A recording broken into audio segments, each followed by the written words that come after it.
जो वहां की जनता की आवाज है, संकेत स्पष्ट हैं। एक बड़ा बदलाव होगा। एनडीए की और भाजपा की सरकार वहां बनेगी। घुसपैठियों को चुन चुन कर बाहर करेंगे। मैं दोहरा देता हूं क्योंकि यह मूल मंत्र है, यही भाव है आज की प्रेस वार्ता का। यह किस तरह का षड्यंत्र है जेएमएम का, कांग्रेस पार्टी का, कि वहां जो हमारी बहन बेटियां हैं घुसपैठियों को पहले आने देते हैं। जिस तरह से एक तरफ एनडीए और भारतीय जनता पार्टी अपने मूल मंत्र पर चलते हुए विकास की बात कर रही है, देश को प्रदेश के निवासियों को जोड़ने की बात कर रही है, दूसरी तरफ विपक्ष का एक ही मकसद है और वो मकसद है पहले बांटो, उसके बाद जो घुसपैठिए घुस जाए वो काटे। और झारखंड के परिप्रेक्ष्य में जो वहां की जनता की आवाज है, संकेत स्पष्ट हैं।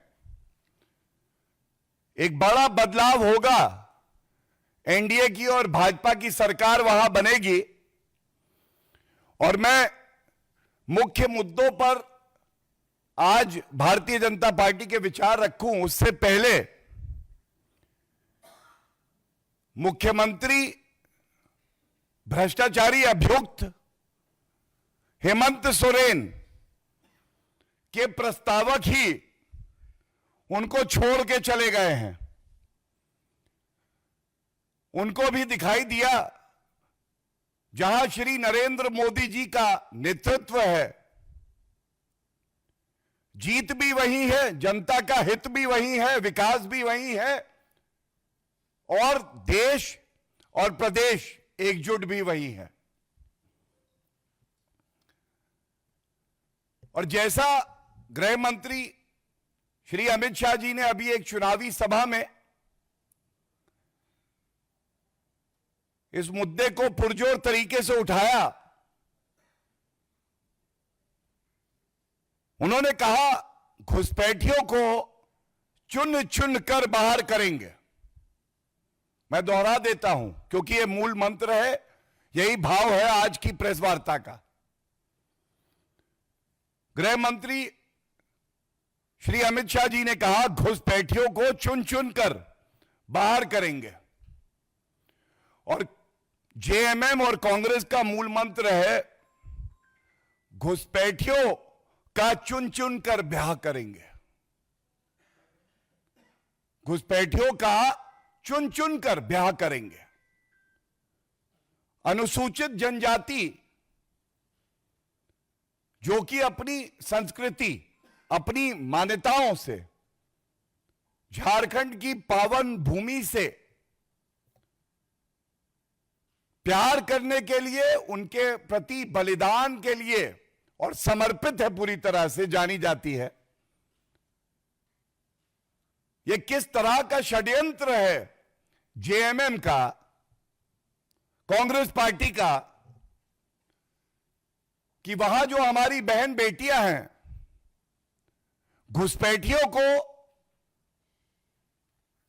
पहले आने देते हैं और एक सिलसिलेवार तरीके से एक डेमोग्राफिक चेंज ये लाया जा रहा है।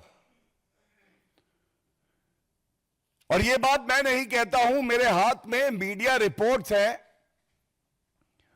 और जब बहुत मजबूती से भारतीय जनता पार्टी ने इस मुद्दे को उठाया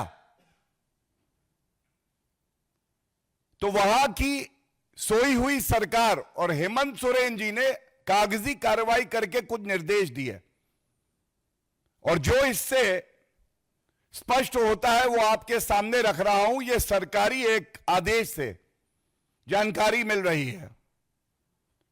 तो यह गलत नहीं होगा कहना कि झारखंड की सरकार की विफलता का कबूलनामा है ये। और ये क्या कहता है यह सरकारी आदेश में है। स्टेप नंबर 1,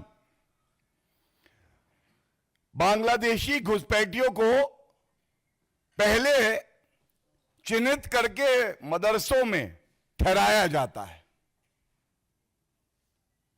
ये जो बांग्लादेशी घुसपैठिए हैं, किसी भी सरकार का, किसी भी मुख्यमंत्री का यह कर्तव्य है, यह उसकी निष्ठा होनी चाहिए झारखंड की जनता के प्रति और देश की सुरक्षा के प्रति, कि वो इस तरह की संवेदनशील सूचना तुरंत केंद्र सरकार के साथ साझा करे और ठोस कदम उठाए।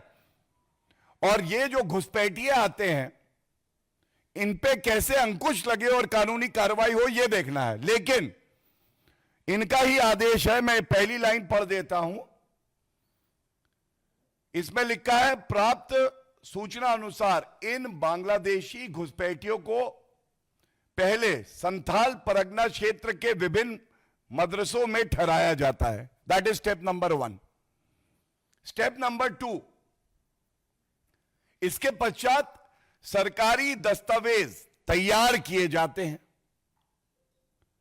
ये सरकारी दस्तावेज इसलिए तैयार किए जाते हैं और कार्रवाई इसलिए नहीं की जाती है क्योंकि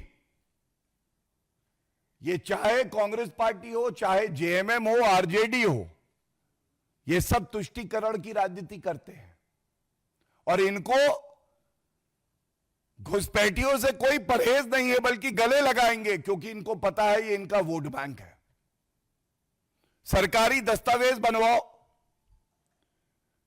जो हमारे भारतीय हैं, झारखंड के निवासी हैं, विभिन्न और प्रदेशों में हमारे भारतीय भाई बहन हैं, उनके साथ इनको जोड़ दो और अपना वोट बैंक साध दो। तीसरा काम फिर वही करते हैं जो मैंने अभी आपको बताया कि मतदाता सूची में इनका नाम डलवाया जाता है और यह इनका दस्तावेज कहता है। और फिर सबसे गंभीर बात सामने आती है, वहां पे साजिश के तहत वहां पे बसा दिया जाता है और जो हमारी बहनें हैं, जो अनुसूचित जनजाति से हमारी बेटियां हैं, उनके साथ विवाह करवा के उनकी जमीन पे कब्जा कर लिया जाता है। अब ये सवाल आज पूछा जाएगा, क्या जेएमएम और कांग्रेस पार्टी के लिए घुसपैठिया ही सही उनका वोट बैंक है, इसलिए कोई कार्रवाई नहीं होगी और जो मूल निवासी हैं उनके हितों की रक्षा, उनके अधिकारों की रक्षा से इनका कोई लेना देना नहीं।